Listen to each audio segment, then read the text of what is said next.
Olha, o motivo para isso eu não sei, mas o fato é que quando sai de Brasília e vai para algum estado da região norte ou nordeste do país, Lula simplesmente se transforma. E aquele político com uma imagem moldada pelos seus marqueteiros para parecer mais moderado, dá lugar ao velho conhecido militante extremista de esquerda.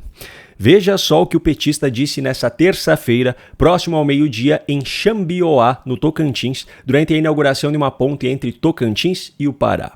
O começo do discurso foi até mais ameno, só que sem abrir mão da hipocrisia. E este país sempre pagou um preço muito caro de responsabilidade, de prefeitos que não querem fazer a obra do outro prefeito, de governador que não quer fazer a obra do outro governador e de presidente que não quer fazer a obra do outro presidente.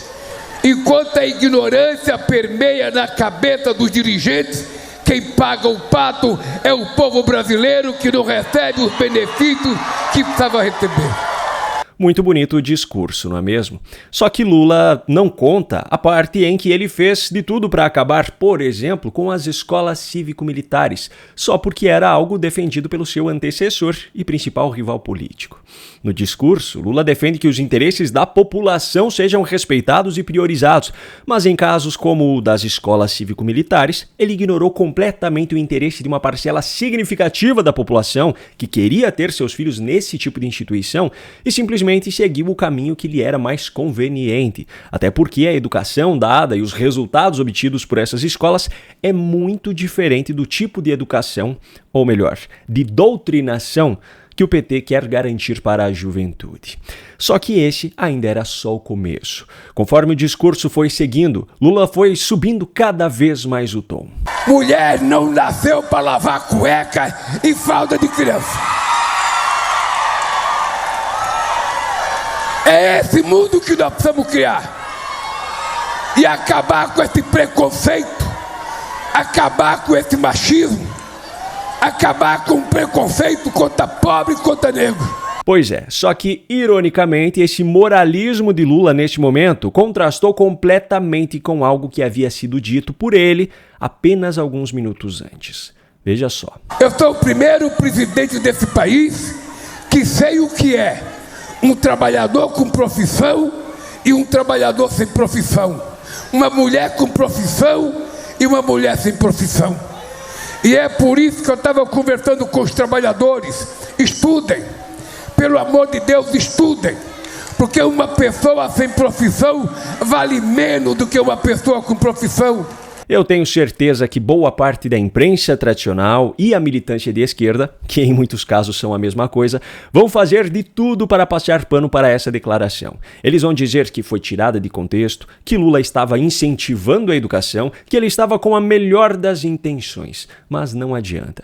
Absolutamente nenhum argumento é capaz de justificar que alguém diga que uma pessoa sem profissão, e nesse caso Lula se referia a uma formação acadêmica ou técnica, vale menos do que qualquer outra pessoa. Se é para falar sobre valor, que se diga então que o próprio Lula não vale nada, mas não por conta da falta de formação, e sim por conta do caráter mesmo. Agora, por falar em militância, aquela parcela de militantes de vertente ideológica de gênero que apoiou Lula em 2022 deve estar se contorcendo de raiva nesse momento por conta de uma nova lei que foi sancionada pelo presidente e publicada pelo governo nesta segunda-feira. A notícia publicada pelo próprio governo, obviamente, não contou essa parte da história.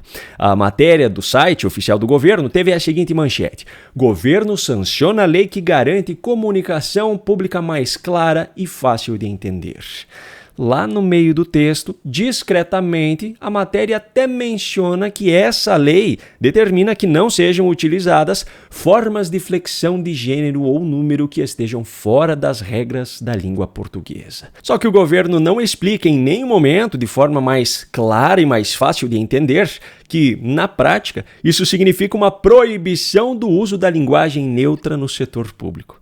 Dessa forma, aqueles grupos militantes que defendem essa linguagem ridícula ficarão todos revoltados por não poderem mais usar todos dentro da administração pública.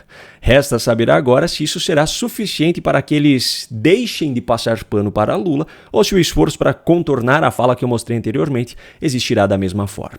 E agora, voltando para o discurso feito nessa terça-feira em Tocantins, como eu falei anteriormente, Lula foi ficando cada vez mais extremista ao longo da sua fala. E já na proximidade do final do evento, ele começou a falar sobre sua reeleição como se fosse algo já garantido. Eles não sabem de uma coisa. O fato do mundo ser redondo e a terra girar e os anos passarem não significa que você fica velho. Porque o que é novo em mim é a minha motivação. O que é novo em mim é a causa que eu tenho por esse país. E vou dizer para vocês uma coisa.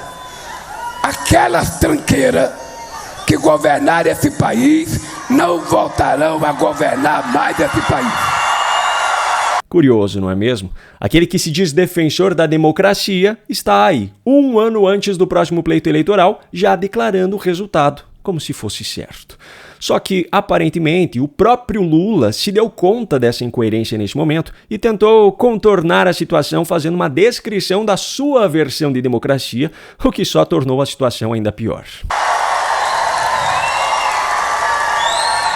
Não voltarão. Vai ter eleições limpas, democráticas, todo mundo vai participar, não vai ter guarda rodoviário proibindo eleitor de votar, não vai ter denúncia de urna falsa, e a minha democracia é assim, disputa quem quer, ganha quem pode e festeja quem ganhar as eleições. É isso. Nada de chororô. Pois é, enquanto diz isso com o microfone nas mãos, os ministros que ele e sua companheira de partido colocaram no Supremo Tribunal Federal, além do próprio Moraes, que é o relator do caso, estão fazendo todo tipo de aberração jurídica para garantir que o principal adversário de Lula não tenha a menor chance de concorrer nesse próximo pleito ou que tenha até mesmo chance de articular um possível substituto. Na democracia de Lula, participa quem ele quer, e só.